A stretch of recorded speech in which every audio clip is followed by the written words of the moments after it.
50,000 men. That is what it takes to move a Roman legion to war, not just the soldiers, the engineers, the surgeons, the blacksmiths, the surveyors, the grain officers, the mule drivers, the siege specialists. 50,000 human beings, and all of them are here, on this side of the Danube, in the autumn of 101 AD. I can hear the camp before I can see it. The sound carries for miles across the flat Pannonian plain, hammering, oxen, the low grind of whetstones on iron. Someone is shouting an order in Latin so clipped and fast it sounds like a single long word. This is not a temporary shelter. This is a city that Rome builds every single night it is on the march. The Romans called it a castra, a marching camp. And the reason Rome conquered the known world is, in large part, this: the discipline to build it, the knowledge to plan it, the habit, drilled into every legionary from his first week of training, of turning open ground into an impregnable fortified position before dark, every night, without exception. What I am walking into right now is not a permanent fortress. This camp was staked and dug this morning. By tonight, it will be full. By tomorrow morning, if the orders come, it will be gone, abandoned in good order, every timber accounted for, every fire pit filled. The Romans will do this again tomorrow, and the day after. I want you to understand what we are actually looking at here. This is not ancient history as a ruin, this is ancient history as a machine, and it is running at full capacity. The first thing you notice is the shape. Every Roman marching camp is a rectangle, not approximately rectangular, precisely rectangular. The surveyors go out first before the main column arrives, with measuring rods and string lines, and they lay out the exact dimensions before a single shovel touches the earth. A standard camp for a full legion covers roughly 50 hectares, about 70 modern football pitches. The perimeter is a ditch, the fossa. In normal conditions, 3 Roman feet deep and 4 wide. In hostile territory, deeper. The earth from the ditch is piled inward to create a rampart, the agger, and onto that rampart goes a palisade of sharpened stakes. Every soldier carries the stakes as part of his standard kit, 2 stakes each, 50,000 soldiers, 100,000 sharpened stakes every night. Inside the palisade, the layout is identical to every other camp this army has ever made. The streets are always in the same places. The gates are always in the same positions. The tent of the commanding general, the praetorium, is always at the exact center. A legionary who has served 10 years on 3 different frontiers can arrive at any Roman camp in total darkness and find his bunk without a torch. This is not a coincidence. This is deliberate design philosophy. In an era before radio, before instant communication, before any of the command and control infrastructure we take for granted, the Roman army made itself predictable on purpose. Predictability reduced confusion. Reduced confusion saved lives. And it terrified opponents who had never encountered anything like it. The Dacians watching from the tree line right now, and there are Dacians watching, their scouts have been tracking this column for days. They are not looking at soldiers making camp. They are looking at a civilization expressing itself as a military instrument. It is a very different and more frightening thing. The main gate, the Porta Praetoria, faces the enemy. Always. This is not symbolic. It is tactical. The gate closest to danger is the gate you reinforce first. It is also the gate through which a counterattack launches fastest, with the shortest ground between the sleeping soldiers and the field of engagement. Walking through it now, the smell hits before anything else. Wood smoke and bread. Thousands of small fires, each shared between 8 men, a contubernium, the basic social unit of the Roman army, 8 soldiers who tent together, eat together, and fight together for the duration of their service. Grain is the foundation of everything here. Every legionary carries 17 days of grain in the supply train. The Roman army calculated logistics in grain days the way we calculated in fuel loads. The bread is called panis militaris, military bread, baked hard, twice fired, dense enough to survive days in a pack. Alongside it, the standard diet includes lard, pasca, which is sour wine mixed with water and herbs, the universal Roman drink that also served as a basic antiseptic, dried legumes, olive oil when supply lines hold, and whatever the local terrain provides in the way of game and forage. What the legionaries are not eating is what most people assume they are eating. This army runs on grain, not meat. Meat is expensive, heavy, and complicated to transport. The Roman legionary was, by modern nutritional analysis, primarily a carbohydrate athlete. Grain provided the sustained energy needed to march 20 Roman miles a day in full kit: helmet, armor, shield, 2 javelins, sword, personal tools, rations, stakes, a load estimated at around 40 to 50 modern pounds. The Roman army also had something almost no other ancient military force had in the same systematic way: a medical corps. The valetudinarium, the camp hospital, is already set up in its designated position, the same position in every camp. Wounded soldiers were not a tactical liability to be left behind. They were trained assets to be preserved, repaired, and returned to service. The surgeons here are skilled professionals.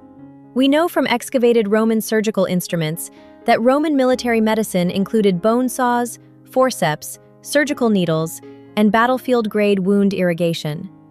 This is the hidden logistics of empire, not the battles, the bread, the surgeons, the 18-day grain supply, the mule teams, the camp followers who carry the supply network. These are what allow 50,000 men to survive, functional and ready to fight, in a foreign country in autumn. The praetorium is not difficult to find. It is the largest structure in the camp, set at the exact geometric center, and it is surrounded by the standard-bearers carrying the aquili, the golden eagle standards of each legion. You do not approach the praetorium without being seen from 50 meters out. That is also by design. Marcus Ulpius Traianus, Emperor Trajan in the 45th year of his life, is here. He is not watching from a distance. He is not issuing orders from the capital. He is inside this camp, in this field, in this weather, crossing a river in a season when rivers are cold and logistics are hard. This is one of the defining facts of Trajan's reign. He led campaigns in person. We know a great deal about what Trajan looked like from his surviving portraits, and there are many because he was one of the most represented emperors in Roman sculpture. He was broad-shouldered, with a strong jaw and cropped hair, the kind of physical presence that contemporaries described as commanding. His biographers record that he was accessible, that he walked among his soldiers, ate with officers, and was known to drink heavily at celebrations. His supporters framed this as democratic. His critics framed it as a flaw. What the Roman sources agree on is this: Trajan was genuinely popular with his army and genuinely feared by Rome's enemies.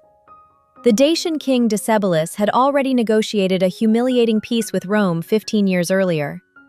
Trajan had spent the intervening decade deciding that the terms were unacceptable and the threat unresolved. What we are watching now, from inside this camp, is the beginning of the end of Dacian independence. Trajan's column in Rome, completed in 113 AD, still standing, still legible, records this campaign in a continuous spiral of carved relief sculpture, almost 200 meters long. It is one of the most detailed primary sources for Roman military operations that survives from the ancient world. We can see the marching camps. We can see the bridge crossing. We can see the surgeons and the supply trains and the siege works. The column was Trajan's own account of what is happening right here, right now, in this camp. I am standing close enough to see the guards outside the praetorium change shift.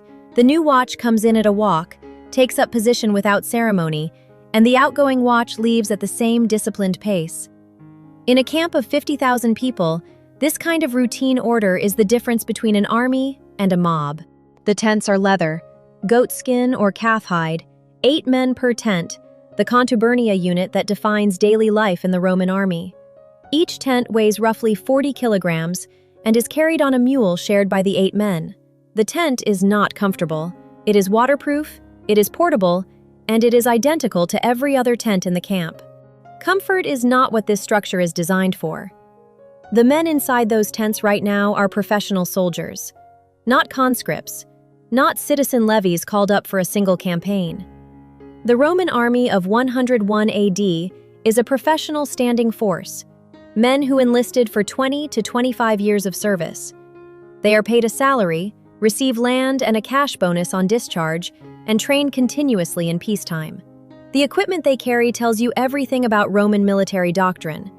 The pilum, the heavy javelin, is a throwing weapon designed not primarily to kill, but to disable the enemy's shield. It has a soft iron shank below a hardened point, and on impact into a shield, the iron bends, making the pilum impossible to throw back and making the shield extremely difficult to carry. The shields are large, curved, rectangular, designed to interlock with the shields of the men beside you. Roman fighting is not individual combat. It is formation combat. The individual soldier is powerful because the man beside him is equally disciplined. The gladius, the short sword, is a close-quarters weapon, not a slashing blade, a thrusting blade. Roman training emphasized the thrust over the cut because in tight formation fighting, there is rarely room for a full swing. The thrust is faster, uses less movement, and penetrates armor more effectively. We know this from the combat manuals that survive, and from the consistent wound patterns recovered from Roman period battlefield archaeology. These men are also engineers. Every legionary is trained to build roads, bridges, camps, siege engines, supply warehouses. The same soldier who fights in the line tomorrow morning helped dig the ditch and raise the palisade this afternoon. The Roman army did not have a separate engineering corps in the modern sense. The engineering capacity was distributed through every unit. That is why they could build a bridge across the Danube, the famous bridge designed by Apollodorus of Damascus, and then use it to supply an active military campaign in hostile territory. The Dacians were not primitive. This needs to be said clearly, because the Roman sources were written by the victors, and they have a tendency to frame every conquered people as either noble savages or barbaric opponents, depending on what narrative served Roman self-image in the moment.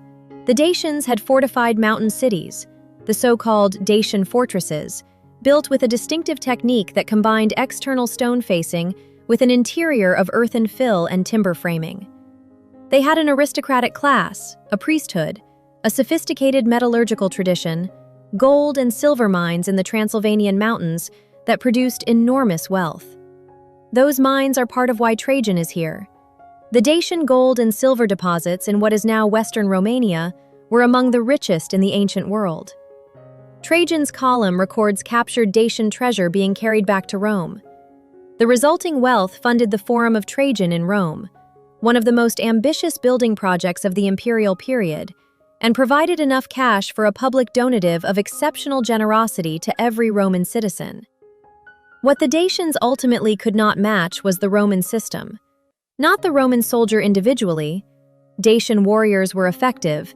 Their falx, a curved, slashing weapon that could strike over the top of a Roman shield, forced Roman armorers to add additional arm guards to standard legionary equipment during this campaign, which is itself extraordinary. This is one of the very few recorded instances of Roman armies modifying their equipment in direct response to a specific enemy's tactics. But the Roman system, the camp built every night, the supply lines stretching back across the Danube, the medical corps, the engineering capacity, the logistics of 50,000 men operating in coordinated sequence over months and years. That system had no Dacian equivalent.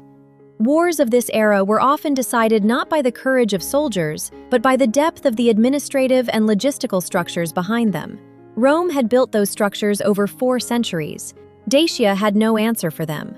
Decebalus, the Dacian king, would fight until 106 AD, 5 years after this camp is raised. He would negotiate, retreat, regroup, fight again. In the end, facing capture, he killed himself rather than be displayed in a Roman triumph. His head was brought to Rome. His kingdom became the Roman province of Dacia. The people who remained there, and many did, began the process, as so many conquered peoples before them, of becoming Roman. Trajan's column is still in Rome. It survived the fall of the empire, the medieval period, the Renaissance, and 2 world wars. It stands in the Forum of Trajan, and if you go there today, you can walk around its base and see, carved in stone 20 meters above your head, this exact scene. Soldiers in a camp on the Danube, building a palisade, carrying grain, tending wounded. The faces are not portraits, but they are people, individual figures rendered with specific gestures, specific tools, specific postures. The marching camps themselves left traces. Aerial photography and ground-penetrating radar have identified Roman camp outlines across Romania, Bulgaria, and Serbia. Rectangular shadows in agricultural fields where the Roman ditches changed the soil chemistry enough to alter what grows there 2,000 years later. The geometry of Roman military engineering is still visible in the landscape from above, if you know what you are looking at. The Dacian gold mines at Rogia Montana in Romania, the ancient Alburnus Major, were worked from Roman times through to the modern era. The Romans cut tunnels by hand into solid rock, using the fire-setting technique. Build a fire against the rock face, heat it, then douse it with water or vinegar so the rapid temperature change fractures the stone. Those tunnels are still there. Some are still accessible. The Roman wax writing tablets found in those tunnels, the Tabulae Serratae of Alburnus Major, are among the most intact written records surviving from any Roman province, and they record the daily administrative life of a Roman mining community in extraordinary granular detail. Contracts for labor, records of slave sales, letters about debts. The ordinary bureaucracy of empire, written in the mines that helped pay for the war that created them. Standing in this camp, watching the fires, listening to the camp settle into its night routine, this is what I keep thinking about. The people here are not legends. They are professionals. They have families somewhere. They are annoyed about the weather and the weight of their packs, and probably about the quality of the bread. They are also doing something that no military force in the ancient world could do at this scale, building an empire one rectangle at a time, one ditch at a time, one measured night at a time. Rome did not conquer the world with supernatural soldiers. It conquered the world with systems, with the discipline to apply those systems every day regardless of conditions, and with the institutional memory to refine those systems over centuries. That is both more extraordinary and more instructive than any legend.